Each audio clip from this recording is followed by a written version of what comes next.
네, 오늘 말씀의 제목은 분쟁과 화해의 때입니다.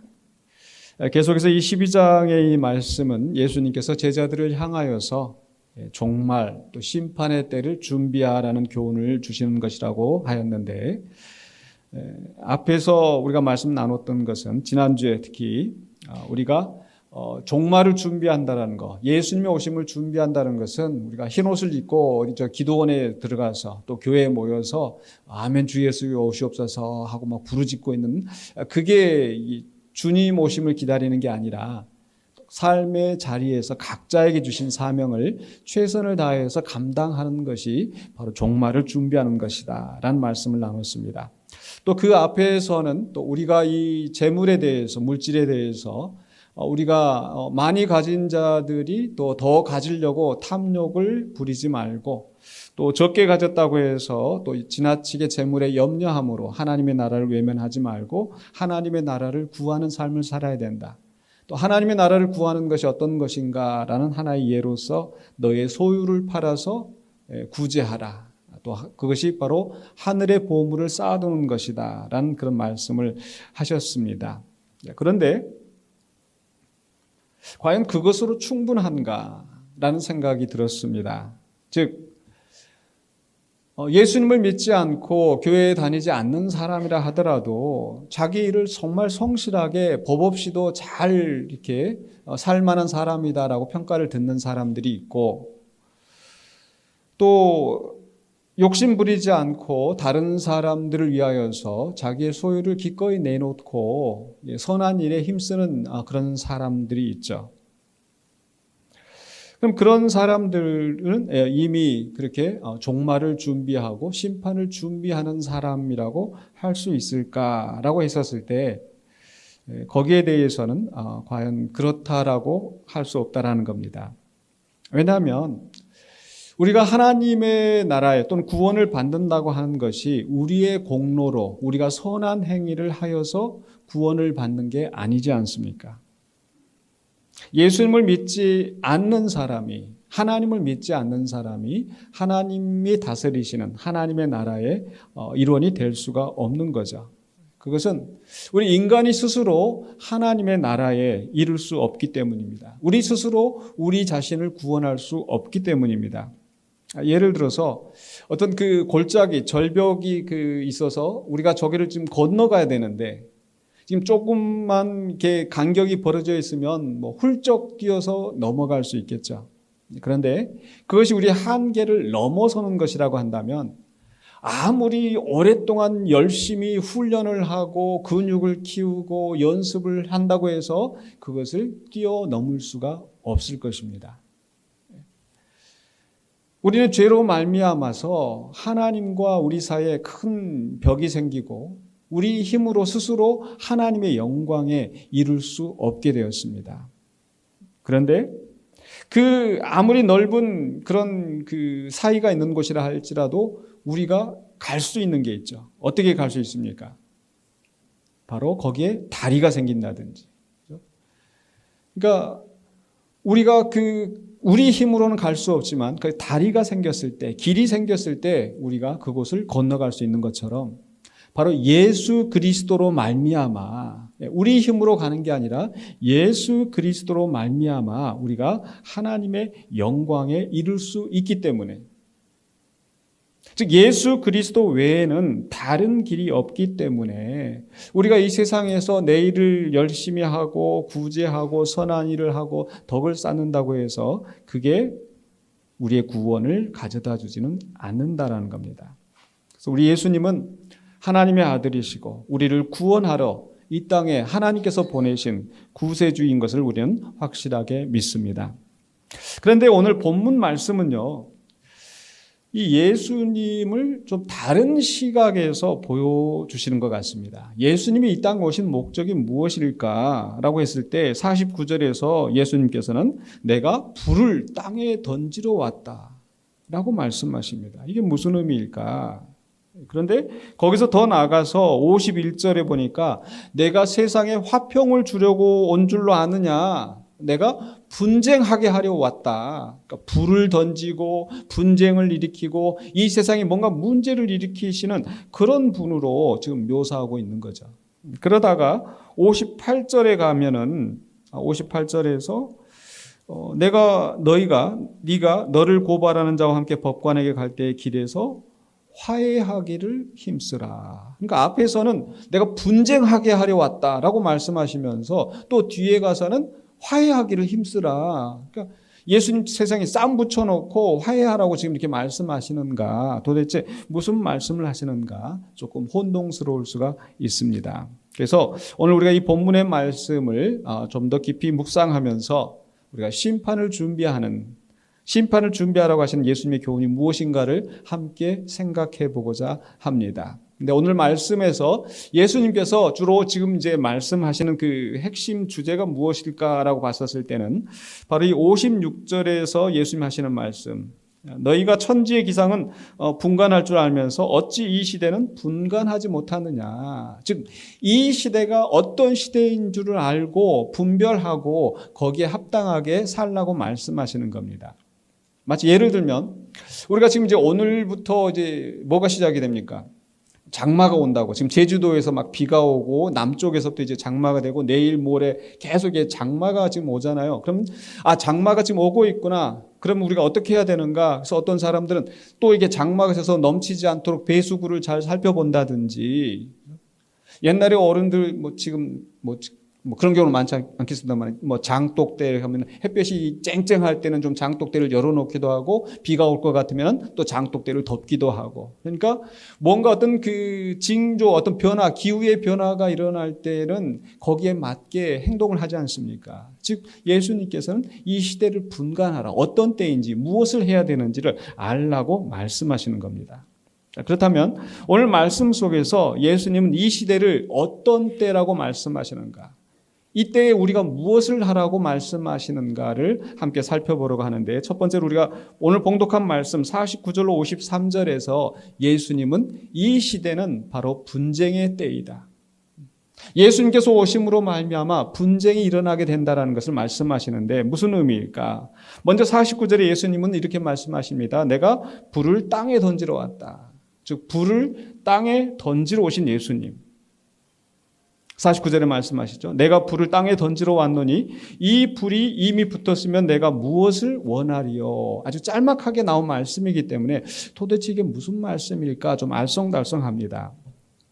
그런데 다른 맥락에서 예수님이 하신 말씀에 견주어서 생각해 볼 수 있겠는데, 앞에서 누가복음 3장 16절에서 이 세례요한이 예수님에 대해서 증거할 때 이렇게 이야기를 합니다. 요한이 모든 사람에게 대답하여 이르되 나는 물로 너희에게 세례를 베풀거니와 나보다 능력이 많으신 이가 오시나니 나는 그의 신발끈을 풀기도 감당하지 못하겠노라. 이 많은 사람들이 이 세례 요한의 설교에 감동을 받고 또 그에게 와서 세례를 받으면서 그가 바로 구약 성경에 예언되었던 메시아인가 그리스도인가라고 그를 떠받들려고 할 때에 아니다, 내가 아니다, 내 뒤에 오시는 분이다, 나는 그분의 신발끈을 풀 자격도 없는 사람이다 라고 하면서 그분이 정말 굉장한 분이라는 것을 말씀하면서 그 이유가 뭐라고 하시는가? 바로 그는 성령과 불로 너희에게 세례를 베푸실 것이요. 그러니까 나는 물로 세례를 주지만 그분은 성령과 불로 세례를 주시는 분이시다. 즉 그러니까 예수님께서 이 공생의 사역을 시작하시는 것 자체가 지금 성령과 불로 세례를 주시는 그 역사가 진행되고 있다는 거죠. 이 성령과 불은 무엇일까? 바로 이 구약 성경에서 예언되어지기를 하나님께서 성령을 부어주시고 또 이 불이 날 것을 말씀하시는 것은 바로 이 종말의 시대에 하나님께서 정화하시고 심판하실 것을 말씀하실 때 이런 예언이 있었습니다. 즉 불이라고 하는 것은 마치 우리가 금을 순금을 얻어내려고 할 때 그 여러 가지가 섞여 있는 잡석이 섞여 있는 그것을 가져다가 그것을 불에다가 이제 정련을 해서 그래서 불순물을 찌꺼기를 다 제거하고 이 정금을 얻어내는 것처럼 예수님을 믿는 자, 회개하고 주님을 따르는 자들을 하나님께서 성령을 통해서 또한 정결하게 하시고, 그러나 그런가 하면 믿지 않는 자들에 대해서는 이제 불심판을 통하여서 태우게 하시는 그런 심판이 있다라는 겁니다. 예수님께서도 비유로 말씀하실 때 알곡과 가라지의 비유를 말씀하시는데, 이 땅에는 지금 알곡과 가라지가 섞여 있는데 추수 때가 되면은 알곡은 모아서 곡간에 거두어 드리고 가라지는, 쭉정이는 불태워 없앨 것을 말씀하시죠. 즉 마지막 시대에 하나님의 구원과 하나님의 심판이 있을 것을 말씀하시면서 불에 대해서 말씀하시고 있는 거죠. 즉 예수님의 오심으로 말미암아 한편으로는 구원이 이루어지지만, 그러나 믿지 않는 자들은 심판을 받게 된다는 겁니다. 그렇기 때문에 우리 예수님은 불을 땅에 던지러 오셨다라고 하는 것은 한편으로 예수님이 구원자이시면서 성령과 불세례를 주시는 구원자이시면서 동시에 그를 믿지 않는 자들의 심판을 받기 때문에 심판자라는 것을 우리는 알아야 합니다. 예수님은 불을 땅에 던지러 오신 분이시다. 그런데 그 다음에 50절에 예수님께서 하시는 말씀은요, 예수님이 받으실 세례가 있다라고 말씀하시네요. 50절에 나는 받을 세례가 있으니, 세례라고 하는 것은 우리가 아는 것은 이렇게 물을 뿌리는 그런 의식인데, 사실 여기에 쓰여져 있는 그 헬라어 밥티조, 우리가 베프티즘, 이렇게 세례라고 영어로 이야기할 때 베프티즘이라는 게 그 헬라어에서 나온 건데, 그리스어에서 나온 건데, 그것은 그 글자 그대로의 의미는 물에 잠기다라는 겁니다. 즉 이미 예수님은 공생애를 시작하시기 전에 요한으로부터 물 세례를 받으셨거든요. 근데 내가 요한으로부터 물 세례를 받았지만 또 다른 세례를, 물 세례를 받는다 이런 뜻이 아니고, 그냥 문자 그대로 나는 물에 잠기게 될 것이다, 이런 의미로 이해하시는 게 더 정확할 것 같습니다. 즉 어떤 예식으로서의 세례를 받은 게 아니라, 나는 불을 땅에 던지러 왔지만, 나는 성령과 불로 세례를 주지만, 그러나 그것을 위해서 나는 물에 잠기게 될 것이다 라는 그런 의미인 거죠. 그러면 그냥 좀 쉽게 생각하면, 야, 예수님 세상에 불을 던져놓고 당신은 물속에 숨어서 지금 당신만 그렇게 안전하게 하시려는가, 그런 의미가 아닌 거죠. 예수님이 물에 잠긴다는 것은 바로 예수님께서 제자들을 향하여서 당신이 고난을 당하시고 죽임 당하실 것을 예고하신 것처럼 바로 고난 당하시고 희생 당하실 것을 말씀하시는 겁니다.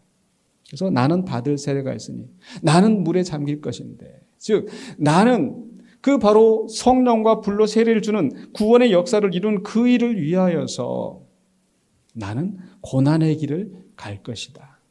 그리고 그것이 이루어지기까지 나의 답답함이 어떠하겠느냐라고 말씀하시는데, 이루어진다라고 하는 것, 즉 예수님께서 고난을 받으시는 것은 우연한 사건이나 사고가 아니라 바로 목표를 가지고 예수님께서 이루시는 것인데, 그럼 그것이 이루어지기까지 예수님이 답답해 하신다? 무슨 의미일까? 여기서도 이 답답하다라고 하는 것은 그냥 우리가 막 속이 터지고 막 이런 그런 의미가 아니라, 어떤 목표를 성취하기 위해서 우리가 집중하고 몰두하는 상태를 의미한다는 거죠. 즉 그것이 이루기까지 내가 얼마나 열심히 집중하겠느냐, 얼마나 열심을 다해서 몰두해서 그것을 이루어내겠느냐라는 것을 의미한다는 거죠. 바로 예수님은 우리 믿는 자들을 구원하시기 위하여서, 하나님의 뜻을 이루시기 위하여서 몰두하시는 분이시다. 어떻게 몰두하시는가? 바로 비록 그 길이 고난의 길이라 할지라도 포기하지 아니하시고 피하지 아니하시고 외면하지 아니하시고 끝까지 그 일을 이루신다는 겁니다.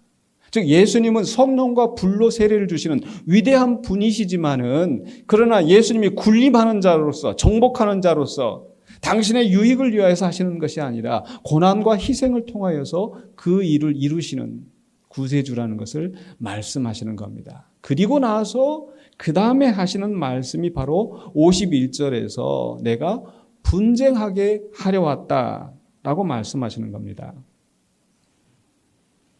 51절 53절에서 바로 예수 그리스도가 이 땅에 분쟁하게 하려 오신 분이라고 말씀하시는데요. 51절에 다시 한번 보십시다. 내가 세상에 화평을 주려고 온 줄로 아느냐? 내가 너에게 이르노니 아니라 도리어 분쟁하게 하려 함이로라. 그러면서 52절 53절에 이후부터 한 집에 5사람이 있어 분쟁하되 셋이 둘과 둘이 셋과 하리니 아버지가 아들과 아들이 아버지와 어머니가 딸과 딸이 어머니와 시어머니가 며느리와 며느리가 시어머니와 분쟁하리라 하시니라. 즉 예수님 때문에 이렇게 서로 막 가족들이 다 막 싸우게 된다고 말씀하시잖아요. 야, 우리 집에 이렇게 다툼이 많은 것은 바로 예수님 때문이구나. 혹시 그렇게 생각하실까요? 예수님이 무슨 의미일까? 이 말씀을 하시는 게 우리가 분명히 다른 성경 구절을 통해서 우리가 알고 있는 예수님은 화평을 이루시는 분이시죠. 예수님은 이 땅에 평화를 이루시는 분이시죠. 구약 성경에서도 이사야서 2장 2절로 5절에서 예수 그리스도로 말미암아서 사람들이 이 칼을 쳐서 농기구를 만들고 군인들의 모든 그런 그 전쟁하던 것들을 다 불살라 버리고 이 땅에 평화가 이루어질 것을 예언하거든요. 그래서 그 메시아를 기다리는 바로 유대인들의 소망 가운데서도 그 메시아가 올 때에 평화가 이루어질 것을 소망하는 겁니다. 실제로 누가복음 2장에서 예수께서 탄생하실 때 천사들을 통하여서 외쳐졌던 그 찬송가 소리, 누가복음 2장 14절에 지극히 높은 곳에서는 하나님께 영광이요 땅에서는 하나님이 기뻐하신 사람들 중에 평화로다. 평화로다. 예수 그리스도가 오심으로 말미암아 이 땅에 평화가 이루어질 것을 선포하시는 겁니다. 그래서 예수님께서 실제로 이제 사역을 시작하시고 제자들을 동네에 보내실 때도 뭐라고 말씀하시는 거 하니 10장 5절에서 어느 집에 들어가든지 먼저 말하되 이 집이 평안할지어다. 이 집에 분쟁이 일어날 것이다. 이렇게 말씀하라고 하지 않으셨어요. 이 집이 평안할지어다. 평화가 이루어지기를. 사도 바울도 에베소서 2장 14절로 15절에 예수님은 우리의 화평이신지라. 둘로 하나를 만드사 원수된 것, 곧 중간에 막힌 담을 자기 육체로 허시고 법조문으로 된 계명의 율법을 폐하셨으니 이는 이 둘로 자기 안에서 한 세 사람을 지어 화평하게 하시고예요. 화평하게 하시고. 계속해서 16절 17절에 또 십자가로 이 둘을 한 몸으로 하나님과 화목하게 하려 하심이라. 원수된 것을 십자가로 소멸하시고 또 오셔서 먼 데 있는 너희에게 평안을 전하시고 가까운 데 있는 자들에게 평안을 전하셨으니. 먼 데 있는 너희에게는 이방인들을 가리키는 것이고 가까운 데 있는 자들은 유대인들을 가리키는 것이고, 그래서 유대인들이나 이방인이나 그전에는 서로 적대하고 무시하고 이런 그 이방인과 유대인을 하나로 만드셨다는 거예요. 그런데 가정 안에서 이렇게 예수님이 분쟁을 일으키시는 분이시다? 말이 안 되는 거죠. 그럼 도대체 예수님께서 내가 분쟁을 일으키려 왔다, 집에서 이렇게 아들과 아버지가, 어머니와 딸이 이렇게 서로 다투게 될 것이다 라고 말씀하신 이유가 무엇일까? 즉 예수님이 이 땅에 오셔서 성령과 불로 세례를 주시고 하나님의 나라를 이 땅에 이루시게 되는데, 그래서 그 예수님을 믿는 믿음으로 말미암아서 그 예수님을 믿지 않는 자들로부터 미움을 받을 수 있다라는 거예요. 예수님 때문에 다툼이 일어날 수 있다라는 거예요. 그렇다면 내가 우리 가정의 평화를 위해서 내가 예수님 믿는 믿음을 포기해야지 그럴 수 있겠는가? 그래서는 안 된다라는 겁니다.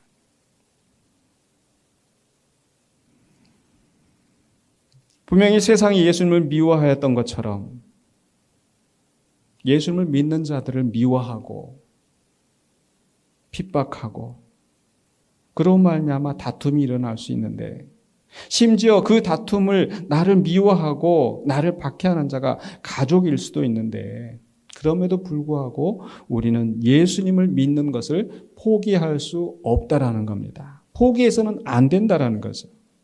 왜냐하면 바로 앞에서 누가복음 12장 8절로 9절에 말씀하시기를 내가 또한 너에게 말하노니 누구든지 사람 앞에서 나를 시인하면, 예수가 주라고 시인하면, 예수라가 주라고 고백하고 믿으면 인자도 예수님도 하나님의 사자들 앞에서 그를 시인할 것이요. 이 사람은 내 사람입니다. 이 사람은 구원받은 하나님의 자녀입니다. 라고 시인하신단 말이죠.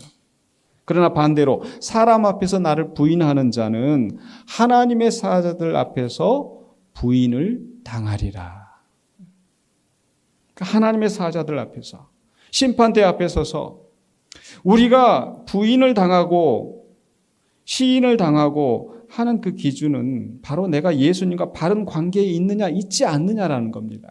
내가 얼마만큼 선하게 살았고 내가 얼마만큼 덕을 쌓았고가 아니라 바로 내가 예수님을 시인하고 주로 고백하고 그 믿음 안에 서 있느냐 그렇지 않느냐. 그렇기 때문에 바로 예수를 믿는 믿음으로 말미암아서 우리가 어떤 반대와 미움에 부딪히더라도 우리는 그 예수를 믿는 그 믿음을 포기해서는 안 된다는 것을 말씀하시는 겁니다. 그래서 이 시대가 분쟁의 때라고 예수님이 말씀하시는 것은, 내가 분쟁을 일으키려 왔다라고 말씀하시는 것은 바로 그 포기할 수 없는 예수 그리스도에 대한 믿음 때문에 일어나는 일인 것을 우리가 믿으시기 바랍니다. 근데 그 다음에 두 번째로는요, 54절로 59절에서는 바로 이 화해의 때라는 것을 얘기하시거든요. 어떤 의미일까? 12장 54절로 56절에서는 바로 시대를 분간하라 라는 말씀을 하십니다. 54절 55절에서 또 무리에게 이르시되 너희가 구름이 서쪽에서 이는 것을 보면 곧 말하기를 소나기가 오리라 하나니 과연 그러하고 남풍이 부는 것을 보면 말하기를 심히 더우리라 하나니 과연 그러하니라. 그렇죠? 우리가 뭐 어르신들 흔히 하는 말로 아이고 무릎이 아프고 허리가 쑤시는 거 보니까 비가 올려나 보다. 그러니까 구름이 나는 것을 보면 아 비가 오겠구나 생각하잖아요. 그런데 56절에서 예수님 말씀하시는 것은 외식하는 자여 너희가 천지의 기상은 분간할 줄 알면서 어찌 이 시대는 분간하지 못하느냐.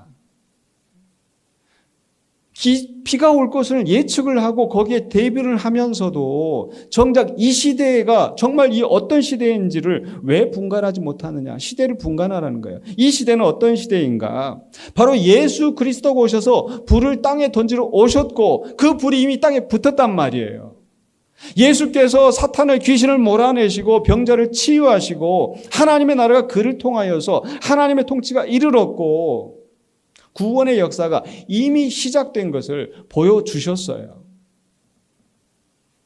그래서 이 시대는 하나님의 구원의 역사가 이루어지는 마지막 시대라는 겁니다. 오늘 우리가 교동문에서 우리가 보았던 것처럼 하나님이 그 아들을 세상에 보내신 것은 세상을 심판하려 하신 것이 아니고 구원 얻게 하려 하시는 것인데 그러나 그 구원을 받아들이지 않으면은 그것으로 심판을 받기 때문에 구원을 얻을 것이냐 심판을 받을 것이냐 그 결정해야 되는 중요한 순간이라는 겁니다. 세례 요한도 예수님이 오실 것을 말씀하시면서 내 뒤에 오시는 분이 성령과 불로 세례를 주시는 분이라고 말씀하시면서 그저 다 구원받고 다 좋은 곳에 가고 이렇게 이야기하지 않았어요. 바로 심판의 때가 임박하였다는 것을 이야기하였죠. 그래서 누가복음 3장 9절에서 세례 요한이 이미 도끼가 나무 뿌리에 놓였으니 도끼가 나무 뿌리에 지금 놓여 있는 상태고 언제 지금 이 나무를 쳐서 이 가지를 쳐서 찍어서 없앨지 임박해 있다라는 거죠. 그래서 이미 도끼가 나무 뿌리에 놓였으니 좋은 열매 맺지 아니한 나무마다 찍혀 불에 던져지리라. 그 얘기를 듣고 어떻게 합니까? 사람들이 그 다음에 10절로 14절에 무리가 물어 이르되 그러면 우리가 무엇을 하리이까? 세리들도 세리를 받고자 하여 와서 이르되 선생이여 우리는 무엇을 하리이까? 군인들도 물어 이르되 우리는 무엇을 하리이까? 이게 바람직한 반응인 거죠. 임박한 심판을 앞에 두고 우리는 무엇을 해야 하는가? 오늘 예수님께서도 우리에게 말씀하십니다. 그 듣는 무리에게 바로 57절 59절의 마지막 하시는 말씀은 옳은 것을 판단하라. 이 시대를 분간하지 못하느냐라고 말씀하시면서 도대체 이 시대에 무엇을 하는 것이 옳은 것인지를 판단하라. 그래서 57절에 또 어찌하여 옳은 것을 스스로 판단하지 아니하느냐. 그 옳은 것이 무엇일까요? 58절에 말씀하시죠. 네가 너를 고발하는 자와 함께 법관에게 갈 때에 길에서 화해하기를 힘쓰라. 이게 바로 이 시대를 분간하고 이 시대에 해야 될 옳은 일이라는 겁니다. 왜냐하면 바로 화해하지 않고 지금 이제 이 재판을 받게 되면 그가 너를 재판장에게 끌어가고 재판장이 너를 옥졸에게 넘겨주어 옥졸이 옥에 가둘까 염려하라. 저도 이 교회 일 때문에 여러 가지 그 형사 재판에 많이 이렇게 받게 되는데 우리가 어떤 그 문제가 생겨가지고 누군가 나를 고소를 하고 내가 누군가에게 피해를 입히고 그래서 우리가 그 피해자하고 이렇게 합의를 하잖아요. 합의를 하면은 이제 재판장이 이제 선처를 한다든지 또 어떤 경우에는 합의가 됐기 때문에 처벌을 하지 않는다든지 그런 게 있거든요. 근데 그 합의하는 기한이 있더라고요. 언제까지 합의해야 되는 줄 아세요? 1심 판결 선고가 내려지기 전까지. 선고가 내려지고 나면은 그것은 뭐 합의를 하면은 뭐 이제 나중에 2심, 3심에 가서 선처를 뭐 베푸는 그 참작의 여지는 있을지언정 피할 수가 없다라는 겁니다. 예수님께서 하시는 말씀도 심판을 받기 전에 재판이 이루어지기 전에 먼저 길에서 화해하라. 바로 이게 이 시대라는 겁니다. 즉 종말의 심판이 임박해 있고 이대로 주님을 영접하지 않고 주님과 척지고 살아가면은 결국은 심판에 끌려가게 될 것인데 바로 그 주님과의 온전한 관계를 맺으라고 말씀하시는 거예요. 길에서 화해하기를 힘쓰라라고 말씀하시는 것은 즉 예수 그리스도로 말미암아 불을 땅에 던져 오신 바로 그분, 구원자이시면서 심판주이신 바로 그분을 믿지 않으면 영원한 지옥불의 심판을 받게 될 것인데 그 심판이 이미 시작되면 그때 가서 내가 예수님 믿겠습니다. 내가 잘못했습니다. 라고 후회를 해도 소용이 없단 말이에요. 그 심판이 이루어지기 전에 길에서 즉 이 시대는 우리가 그 심판이 이르기 전에 지금 그 길을 향하여서 가고 있는 것과 같은 상태라는 겁니다.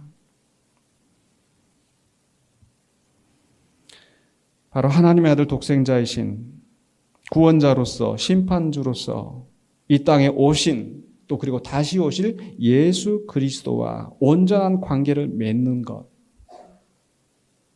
그분을 믿는 것이 곧 하나님을 믿는 것이고 그분에게 순종하는 것이 곧 하나님의 순종하는 것이기 때문에 바로 예수 그리스도와 온전한 관계를 맺어야 된다라고 예수님이 말씀하시는 겁니다. 분명히 우리 예수 그리스도가 오심으로 말미암아 하나님의 구원 역사가 이루어지는 마지막 시대가 되었다라는 것을 우리는 믿어야 합니다. 바로 예수 그리스도의 사역과 예수 그리스도의 말씀 선포를 통해서 하나님의 나라가 임박하였다라는 것을 보여주셨습니다. 선포하셨습니다. 그렇기 때문에 이제는 이 세상의 역사는 바로 그 정해진 목표, 하나님이 계획하신 그 일, 하나님의 나라가 이 땅에 이루어질, 즉 예수 그리스도가 다시 오심으로 말미암아 최후의 완성이 되어질 그 목표를 향하여서 가고 있는 겁니다. 바로 그 하나님의 나라가 이루어진다는 것은 다른 면에서 보면은 하나님의 최후의 심판이 앞에 놓여 있다라는 것. 그 심판을 향하여 가고 있다라는 뜻이기도 합니다. 그것은 반드시 이루어질 것입니다. 다만 언제 그날이 이를지 우리는 알지 못할 뿐입니다. 그 하나님의 나라는 이미 예수 그리스도의 처음 오심으로 말미암아 성취되기 시작하였고 반드시 완성에 예수 그리스도가 다시 오심으로 말미암아 완성에 이를 것입니다. 그 마지막 심판이 이르기 전에 우리는 구원자이고 심판주이신 예수 그리스도와 바른 관계를 맺어야 한다는 거죠. 바로 이것을 요한계시록 3장 20절에서는 이렇게 말씀하고 있습니다. 볼지어다 내가 문 밖에 서서 두드리노니 누구든지 내 음성을 듣고 문을 열면 내가 그에게로 들어가 그와 더불어 먹고 그는 나와 더불어 먹으리라. 보통 우리가 이 말씀을 우리가 마음 문을 열고 예수님을 영접하면 예수님 이제 나와 함께 하시고 이렇게 개인적인 결단으로 이해하시는데, 그러나 요한계시록의 맥락에서 보면 이것은 개인적으로 지금 내 마음의 문을 여는 그런 문제가 아니라 지금 예수님이 문 밖에 서서 두드리신다는 것은 언제 주님이 다시 오실지 바로 그 재림이 임박하여 있다는 것을 말씀하신다는 거죠. 왜냐하면 야고보서 5장 8절로 9절에 이렇게 말씀하시거든요. 너희도 길이 참고 마음을 굳건하게 하라. 주의 강림이 가까우니라. 형제들아 서로 원망하지 말라. 그리하여야 심판을 면하리라. 보라, 같이 한번 읽어보실까요? 심판주가 문 밖에 서 계시니라. 심판주가 문 밖에 서 계시니라. 그래서 그 문을 열고 주님을 영접하는 것, 즉 예수 그리스도를 나의 주로 고백하고 나의 왕으로 고백하고 그분의 말씀에 순종하며 그분을 따라가는 것, 그러할 때 우리는 바로 요한계시록 3장 20절에 말씀하신 것처럼 주님이 우리와 더불어 먹고 마시면서 주님의 영광의 나라에서 영원한 복을 누리게 하실 줄로 믿습니다. 그러므로 우리는 바로 그 때가 이르기 전에 우리는 심판대 앞으로 나가는 길에 있는 그것과 그 상황과 비슷하기 때문에 우리 이 길에 있을 때 아직 심판이 시작되기 전에 예수님을 믿고 그분을 나의 주 나의 왕으로 영접해야 합니다. 여러분 예수님을 여러분의 주로 영접하셨습니까? 아멘. 그럼 여러분은 심판대 앞에 설 준비가 되신 줄로 믿습니다.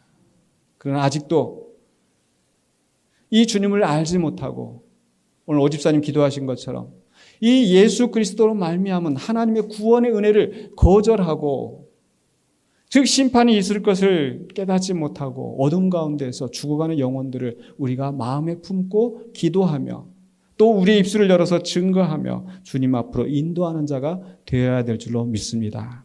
또한 우리는 이미 영원한 사망에서 영원한 생명으로 옮겨진 자라이기 때문에 우리가 깨어 기도하며 오늘 우리에게 주신 삶의 자리에서 우리의 사명 감당하며 주님을 맞이하실 준비를 하시기를 주의 이름으로 간절히 축원합니다. 기도하겠습니다.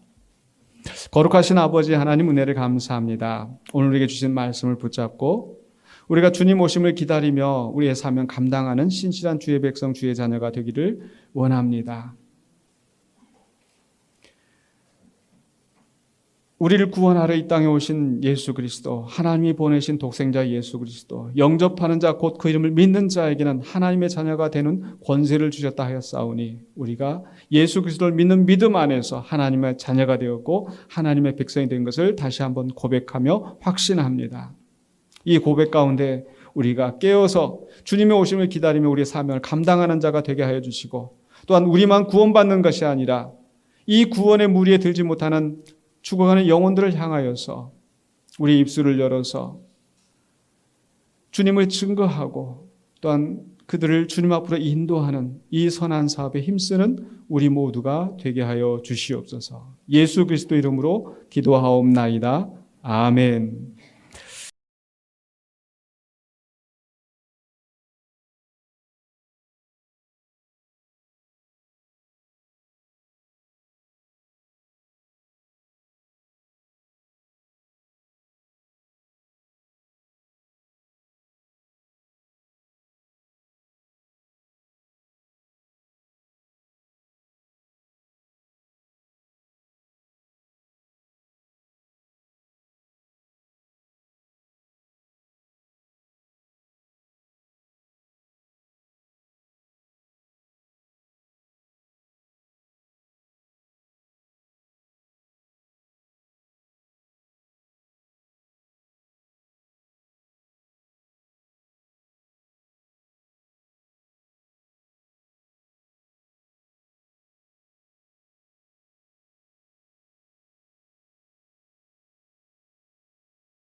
다 함께 일어나셔서 결단의 찬양 586장 찬양하시겠습니다.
여호와는 네게 복을 주시고 너를 지키시기를 원하며 여호와는 그의 얼굴을 네게 비추사 은혜 베푸시기를 원하며 여호와는 그 얼굴을 네게로 향하여 드사 평강 주시기를 원하노라.